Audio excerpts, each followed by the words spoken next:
Hello friends, कैसे हैं आप सभी। पिछले लगभग 10 से 15 दिनों के दौरान जिस तरीके से ठंड बढ़ी हुई थी और सर्दी जुकाम का सिलसिला लगभग हर घर को अपनी चपेट में ले रहा था, तो अब उम्मीद है कि सभी लोग बेहतर हो रहे होंगे। और ये चूँकि अब सर्दियां भी कम हो रही हैं, तो आई होप कि सब लोग जल्दी से स्वस्थ हो जाएंगे। इन सब के बीच में हम लोग कुछ बातें कर लेते हैं फिर से एक बार।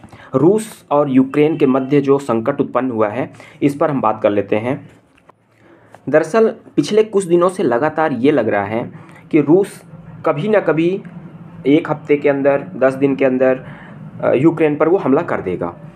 अब ये बात, इसके बारे में हम लोग काफ़ी पहले से भी डिस्कशन कर चुके हैं ऑलरेडी, और पूरी दुनिया में इस समय सबसे बड़ा मुद्दा बना हुआ है कि क्या रूस यूक्रेन पर हमला करेगा या नहीं करेगा। अगर रूस यूक्रेन पर हमला करेगा तो उसके बाकी दुनिया के देशों पर क्या प्रभाव पड़ेगा, और आखिर ऐसी कौन सी परिस्थिति है कि रूस यूक्रेन पर हमला करना ही चाहता है। और इसके अलावा यूरोपियन कंट्रीज़ में अमेरिका यूक्रेन का साथ इतना तेज़ी से दे रहे हैं कि वो रूस के ऊपर बहुत सारे प्रतिबंध और यहाँ तक कि अपनी सेना भी उतारने की बात कर रहे हैं। तो ज़रा हम इस बारे में थोड़ा सा समझने की कोशिश करेंगे एक बार फिर से कि मामला क्या है। अगर हम इसका भौगोलिक जो उसकी स्थिति है यूक्रेन की, अगर हम इस पर ध्यान दें, तो उत्तर और उत्तर पूर्व में, उत्तर पूर्व में लगभग रूस की पूरी सीमा है, और साथ में उत्तर में बेलारूस की सीमा है। बेलारूस और रूस आपस में मित्र राष्ट्र हैं, तो ये निश्चित जाहिर सी बात है कि ये जो सीमा है वो एक तरीके से रूस या रूस के मित्र देशों से संपर्क साधती है। अगर हम पश्चिम की बात करें, तो पश्चिम में पोलैंड, स्लोवाकिया, हंगरी, रोमानिया और मोल्डोवा, ये इतने देश हैं। इनकी मात्रा बड़ी, इनकी जो एरिया है वो बहुत छोटा छोटा है। तो आप एक तरीके से ये समझा जा सकता है कि आधे से अधिक सीमा रूस और बेलारूस साझा करते हैं, और बाकी ये जो पश्चिम के देश हैं जो यूरोपियन कंट्रीज़ से अटैच हैं। अगर हम नीचे की तरफ देखें तो नीचे ब्लैक सी है। इसके अलावा एक क्षेत्र है क्रीमिया, जहाँ पे ऑलरेडी रूसी सेनाएं वहाँ पे अपना कब्जा जमा कर बैठी हुई हैं। तो अब जो असल प्रॉब्लम है उस पर बात कर लेते हैं कि आखिर रूस हमला करना ही क्यों चाहता है। दरअसल हर देश की अपनी सुरक्षा चिंताएं होती हैं।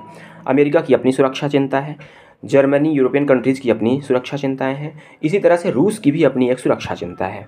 दरअसल 1991 से पहले जब यूएसएसआर एक बहुत बेहतर तरीके से दुनिया भर में छाया हुआ था, और उसके बाद उसका विघटन हो गया, तो ये सारे देश जो भी, चाहे पोलैंड हो, चाहे यूक्रेन हो, चाहे स्लोवाकिया हो, बेलारूस हो, ये सारे देश जो हैं ये रूस यूएसएसआर का हिस्सा थे, और यूएसएसआर के विघटन के बाद ये सारे देश स्वतंत्र राष्ट्र में तब्दील हो गए।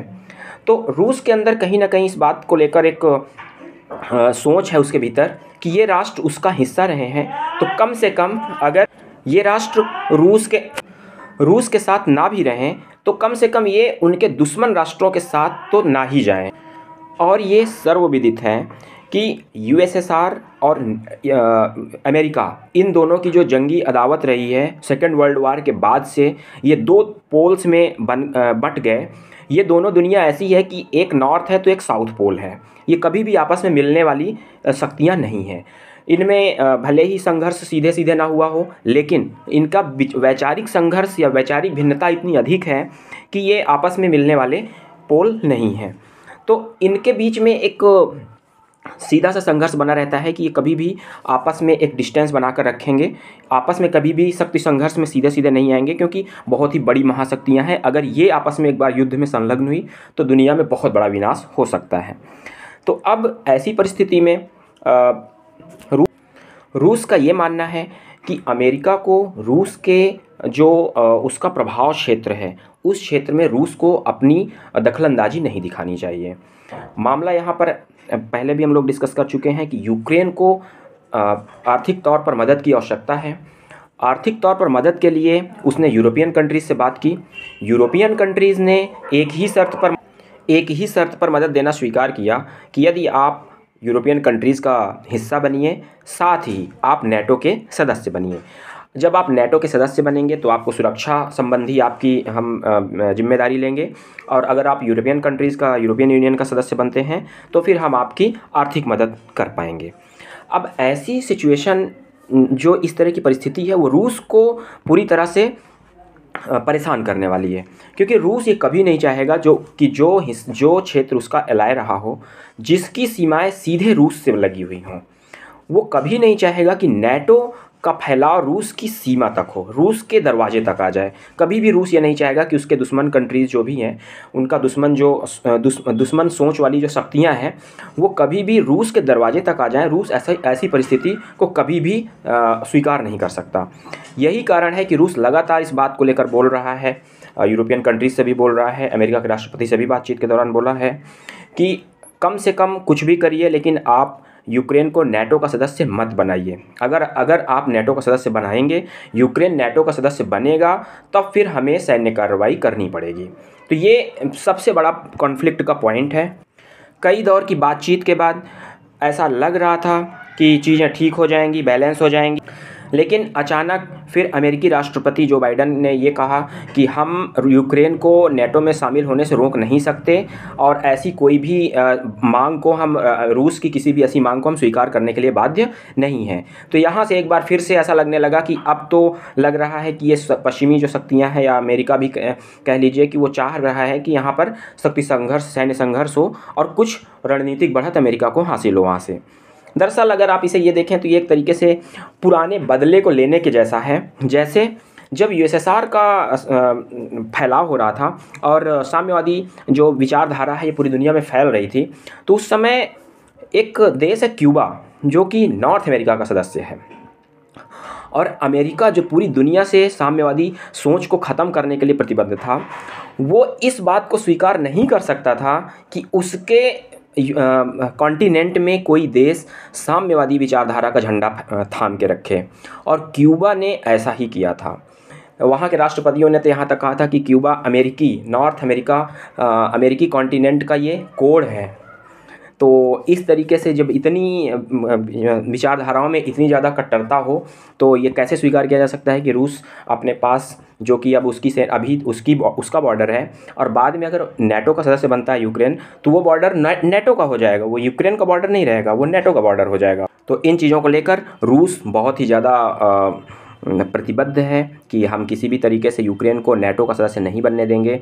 इसके अलावा हम लोगों ने और भी बात करी है कि रूस की अपनी यहाँ पे कुछ काला सागर, जो ब्लैक सी है, जिससे बॉर्डर शेयर करता है टर्की, वहाँ पर भी चूँकि बहुत सारे संसाधन हैं, तो इसलिए भी वो अपने कब्जे में रखना चाहता है। अब यहाँ पे एक अलग एंगल निकल कर आता है कि आखिर भारत क्या करे यहाँ पर। भारत के साथ एक बात और भी है, जर्मनी जो कि यूरोपियन कंट्रीज़ का सदस्य है, जर्मनी का जो रवैया है वो थोड़ा ढुलमुल है। वो पूरी तरह से बहुत स्ट्रिक्टली रसिया के अपोजिट में नहीं है। उसने कुछ अपने सैन्य साजो सामान भी यूक्रेन को देने से मना किया हुआ है। तो अभी पिछले दिनों वहाँ के सेनाध्यक्ष आए थे, और भारत में उन्होंने ये बयान दे दिया कि रूस को आप इस तरह से रोक नहीं सकते। रूस जो है सिर्फ रिस्पेक्ट चाहता है पश्चिमी राष्ट्रों से, और वो हमें देना चाहिए क्योंकि वो डिज़र्व करता है। और इस तरह की बातें करने के बाद ये प्रश्न उठ गया कि आखिर जर्मनी किस तरफ से लड़ाई लड़ेगा। तो उसके बाद उन्हें जाके, चूँकि वहाँ पे ये एक रणनीतिक तौर पे इस तरह के बयानबाजी देनी नहीं चाहिए थी, खुल्ला तो नहीं देनी चाहिए थी, अंदर खाने क्या हो रहा है कौन जानता है।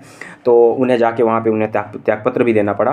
तो इस तरह का भी, मतलब पूरी तरह से ऐसा कहा जाए कि एकमत है पूरा यूरोपियन यूनियन रूस के खिलाफ, तो ऐसा भी नहीं है। लेकिन अमेरिका का जो रुख है वो स्पष्ट है कि अमेरिका बहुत तगड़े आर्थिक प्रतिबंध लगाना चाहता है। उसने आर्थिक प्रतिबंध लगाया भी है, जैसे कि ईरान के ऊपर लगाया उसने। तो ईरान पे लगाया आर्थिक प्रतिबंध, तो भारत को नुकसान हुआ, क्योंकि वहाँ से पेट्रोलियम, जो भारत बहुत ज़्यादा मात्रा में पेट्रोलियम ख़रीदता था और बहुत पास में है ईरान हमारे, तो हमें उससे बहुत कम पैसे में भी वहाँ से मिलता था। इसके अलावा ईरान ने क्रेडिट बना रखी थी कि भारतीय मुद्रा में आप हमसे पेट्रोल लीजिए, उसके बदले में हम वहाँ से सामान भेज देते थे। तो इस तरीके से हमारे पास आसान थी।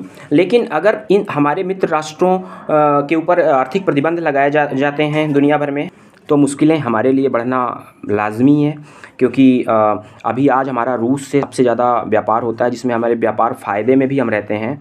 और अगर रूस पे बहुत व्यापक आर्थिक प्रतिबंध लगाए जाएंगे तो हमारे तो रास्ते ही बंद होने लगेंगे। इसके अलावा हथियारों का जो सबसे बड़ा, सिप्री की रिपोर्ट के अकॉर्डिंग अगर हम सबसे ज़्यादा हथियार किसी से लेते हैं तो रूस से लेते हैं। अभी रूसी राष्ट्रपति हमारे देश आए भी थे, और यहाँ पर जो है बहुत सारे रक्षा को लेकर जो है निर्णय भी हुए थे। तो ऐसे में हमारा रूस से अलग होना, दूर जाना, ये बड़ा मुश्किल हमारे लिए हो जाएगी। साथ में यहाँ पे चाइना के लिए बड़ा मौका मिल जाएगा, क्योंकि अगर रूस को किसी से मदद मिलने की संभावना है तो वो चाइना से है, क्योंकि चाइना और रूस कहीं ना कहीं अपनी विचारधारा को लेकर पहले साथ रहे हैं। तो ऐसे में 1962 जब क्यूबा वॉर मिसाइल वो संकट उत्पन्न हुआ था, तब भी चाइना ने ही सपोर्ट किया था रूस को। तो आज भी ऐसा है। और अगर इस ऐसे मौके पर जब भारत और चाइना के बीच बहुत विचारधारा को लेकर और सीमा विवाद को लेकर बहुत ज़्यादा तल्खी है, ऐसे में अगर रूस और चाइना साथ आते हैं तो भारत के लिए तो इस इलाके में बहुत सारा संकट खड़ा हो जाएगा। तो भारत के लिए काफ़ी चैलेंजिंग मामला है। और इसके अलावा ये बात एकदम स्पष्ट है कि रूस बहुत सारी सप्लाई लाइन यूरोपियन कंट्रीज़ को और एशियन कंट्रीज़ को प्रोवाइड कराता है। पेट्रोलियम है, गैस है।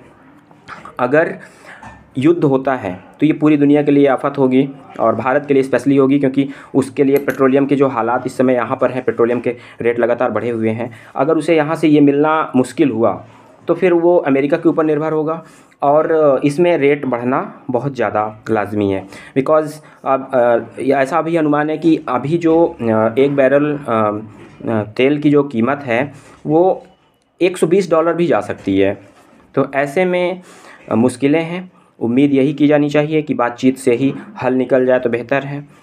युद्ध कभी भी किसी के लिए भी सुखदायी नहीं हो सकता। ये युद्ध कहीं भी हो, लोग कहीं भी मरें, इसका फ़र्क हर व्यक्ति को, इसका भुगतान हर व्यक्ति को चुकाना पड़ता है। इसलिए युद्ध ना हो तो बेहतर है। उम्मीद की जानी चाहिए कि बातचीत से इसका हल निकाल लिया जाए। बाकी तो फिर राष्ट्रों का अपनी अपनी दलीलें हैं, अपने अपने स्वार्थ हैं। स्वार्थों से ऊपर कुछ नहीं है। फिर राष्ट्र नहीं सोचते हैं, अपने निहित स्वार्थों के लिए कुछ भी करते हैं। तो हम तो उम्मीद यही करेंगे कि युद्ध ना ही हो। धन्यवाद।